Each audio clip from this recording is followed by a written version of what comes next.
your portfolio reaches a point where it generates $1,000 every month without another dollar coming from your paycheck. That sounds like passive income.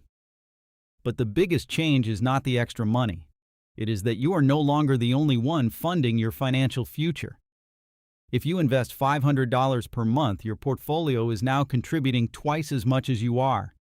If you invest $1,000, your portfolio has become a second investor working beside you.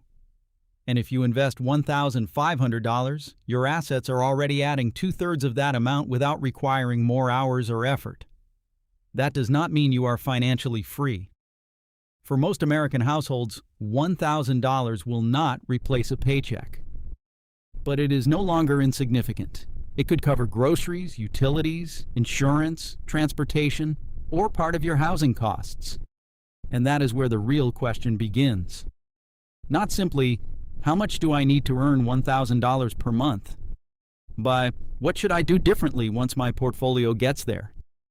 You will see how much capital usually produces this income, why it changes the role of your contributions, what reinvesting can create over 10 or 20 years, and when using the money may make more sense than buying more shares. You will also see why dividend safety, taxes, and income diversification matter more once the payments reach 5 figures per year. If you enjoy conversations like this about dividends, investing, and building real financial progress, go ahead and leave a like and subscribe to the channel if you haven't already. That support genuinely helps the channel more than you may realize. And stay with me until the end, because once we reach the final comparison, you may see this $1,000 milestone very differently than you do right now, because reaching $1,000 a month is only the beginning. What really matters is what you do after your portfolio gets there. Before we understand what changes, we first need to calculate what this milestone actually requires. To generate $1,000 per month, your portfolio needs to produce $12,000 per year. But there is no single portfolio value that creates that income. It depends on the yield. At a 2% yield, you would need approximately $600,000. At 3%, you would need about $400,000. At 3.5%, the number falls to roughly $343,000. At 4%, it becomes $300,000. And at 5%, approximately $240,000 could produce the same $12,000 in annual income. The math is simple, but the trade-off behind the math is not. Two investors can both receive an average of $1,000 per month while owning very different portfolios. The investor with $240,000 depends on a 5% yield. The investor with $400,000 only needs 3%. The first person reached the income milestone with less capital, but the second may have more room for dividend growth, capital appreciation, diversification, and protection against cuts. A higher yield is not automatically worse, and a lower yield is not automatically safer. The point is that the payment alone does not tell you the quality of the income. For this video, we will use a balanced example, a portfolio worth approximately $343,000, an average yield of 3.5%, annual dividend income of about $12,000, and a monthly average of around $1,000. That word average matters. You may receive $650 in January, $1,500 in March, and $900 in April. The payments can vary because many stocks and ETFs distribute on different schedules. What matters is the total across the year. The milestone is not one magical portfolio value. It is the point where your assets consistently produce 5 figures of annual income. And the first major change becomes visible when you compare that income with what you still contribute from your paycheck. This is where the $1,000 milestone becomes more powerful than it first appears. Imagine you invest $500 per month from your paycheck. That is $6,000 per year. Meanwhile, your portfolio produces $12,000 in dividends. If you reinvest everything, a total of $18,000 enters the system that year. Your portfolio is now contributing twice as much as you are. Now imagine you invest $1,000 per month. You contribute $12,000 per year. Your portfolio contributes another $12,000. Together, that becomes $24,000 of new capital working inside the portfolio. At that point, you are no longer building alone. Your assets are matching your effort dollar for dollar. Now consider someone investing $1,500 per month. That is $18,000 per year from the investor. Add the portfolio's $12,000, and the total becomes $30,000. The portfolio now provides 40% of all new capital entering the system. That changes the psychology of investing. Before this point, progress can feel completely dependent on your paycheck. You work, you save, you contribute, you repeat. But once the portfolio produces $1,000 per month, it begins adding meaningful capital without asking you to work more hours. Until now, you were pushing the machine. At $1,000 per month, the machine begins pushing with you. Of course, dividends are not free wealth. Share prices can adjust after distributions, and total return still depends on earnings growth, valuation, safety, taxes, and allocation. But from a cash flow perspective, something important has changed. Your portfolio is no longer just holding wealth. It is actively helping build the next version of itself. And if you do not spend that $1,000, the acceleration becomes much more visible. Now let's assume you never spend that first $1,000 per month. Instead, every dollar stays invested. We'll use a simple illustration. A portfolio worth approximately $343,000. An average 8% annual total return, no additional contributions. And all dividends reinvested. One important clarification before we continue. We are not adding an 8% return on top of a 3.5% dividend yield. The dividends are already part of that total return. Otherwise, we would be counting the same return twice. Under those assumptions, the portfolio could grow to approximately $504,000 after 5 years. After 10 years, it reaches roughly $740,000. And after 20 years, it grows to about $1.6 million. Those figures are purely illustrative. Markets don't deliver 8% every year. Some years will be far better. Others may be negative, but they help demonstrate what compounding can accomplish over long periods. Now let's translate those larger portfolio values back into income. Assuming the portfolio continues producing an average yield of around 3.5%, that same income stream could eventually grow to approximately $17,600 per year, or about $1,470 per month, after 5 years. After 10 years, roughly $25,900 annually, or around $2,160 per month. And after 20 years, approximately $56,000 per year, or about $4,670 per month. Now imagine you continue investing another $1,000 every month from your paycheck during that entire period. Your own contributions add another $12,000 per year. The portfolio is already generating about $12,000 per year. Together, they create a much larger engine for future growth than either one could produce alone. And that's the real significance of this milestone. The first $1,000 per month matters not because it pays one more bill. It matters because your portfolio begins financing its own expansion in a way you can actually see. But that growth raises an important question. If your portfolio is already generating $1,000 every month, is reinvesting every dollar still automatically the best decision? Reaching $1,000 per month creates something most investors don't have before that point: a choice. Until now, the answer was simple: reinvest everything. Keep building. But once your portfolio begins producing meaningful income, that decision becomes more personal. The first option is to reinvest every dollar. That often makes the most sense if you're still working.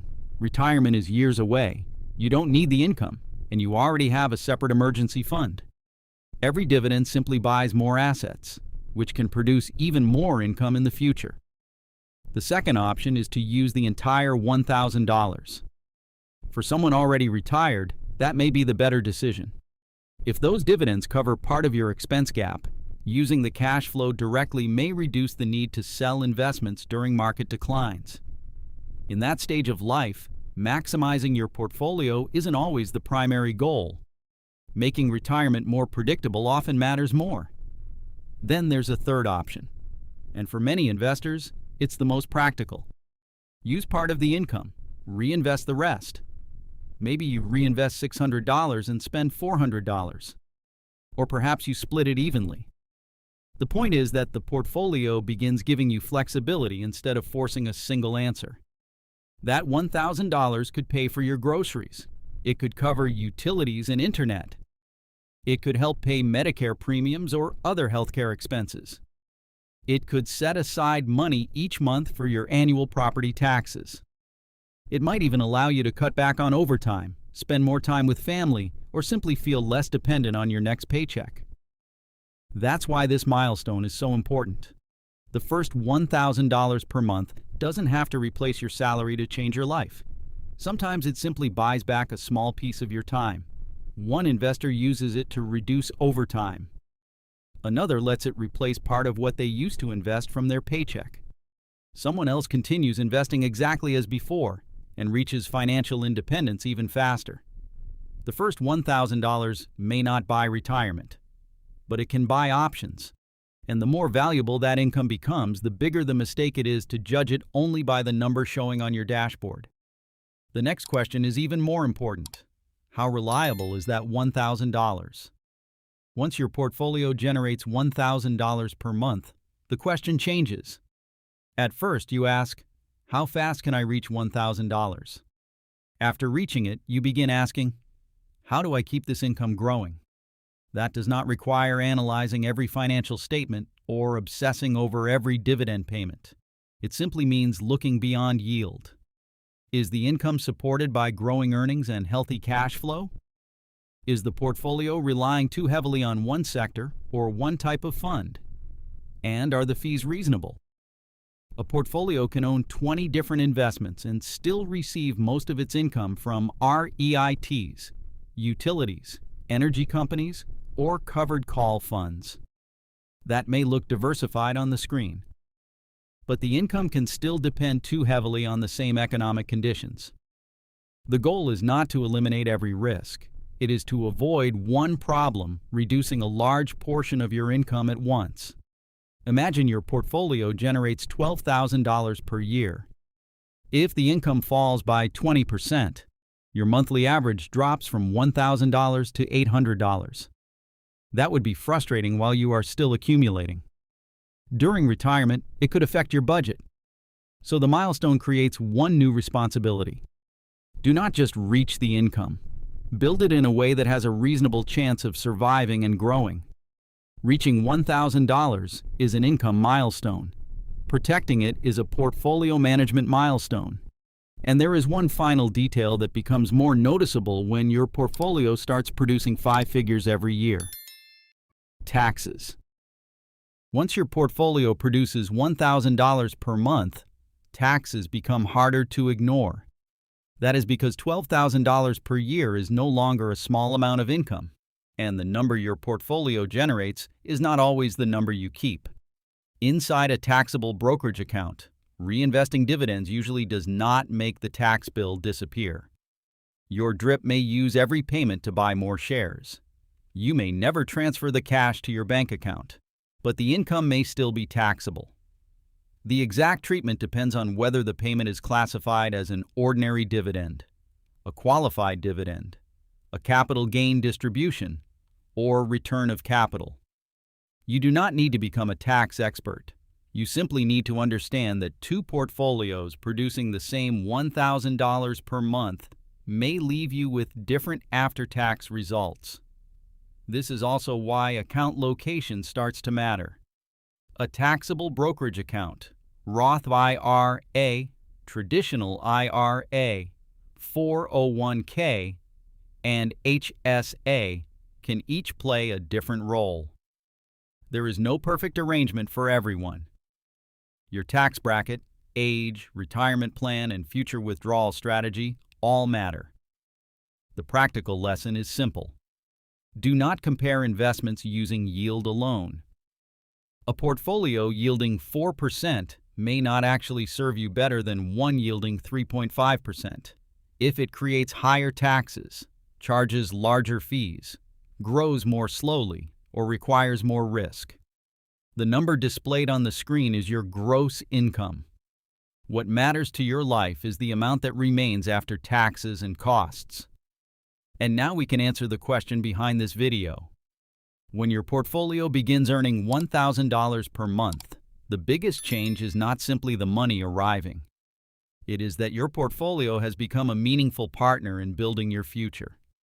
So, what actually changes when your portfolio starts earning $1,000 every month by itself?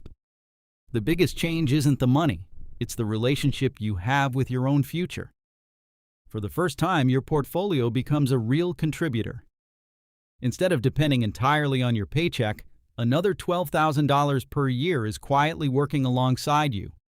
Your monthly contributions still matter, but they are no longer carrying the entire plan on their own. That's a completely different feeling. The income also begins replacing small pieces of your financial life. Maybe it pays your groceries, maybe it covers your utilities, maybe it pays your insurance, or maybe it simply gives you the confidence to know that not every dollar you spend has to come from the next paycheck. And something else changes. The goal is no longer just to make the income bigger. Now the goal is to make it stronger. You start thinking about dividend quality instead of just dividend yield, diversification instead of simply owning more positions, long-term growth instead of the biggest payment this month. Because a sustainable $900 per month is often more valuable than a fragile $1,000 that may not last. Remember the idea we started with? Until now, you were pushing the machine. Now the machine begins pushing with you. That doesn't mean you've reached financial freedom, but it does mean something fundamental has changed. Your future is no longer being built by your paycheck alone. It's being built by the assets you've spent years creating. If you enjoyed this video, leave a like. Subscribe to the channel for more realistic dividend and long-term investing content. Share this video with someone working toward their first $1,000 per month. And let me know in the comments. How much does your portfolio currently generate each month? Or what's the next monthly income milestone you're working toward? Thank you so much for watching all the way to the end. God bless, happy investing, and I'll see you in the next video.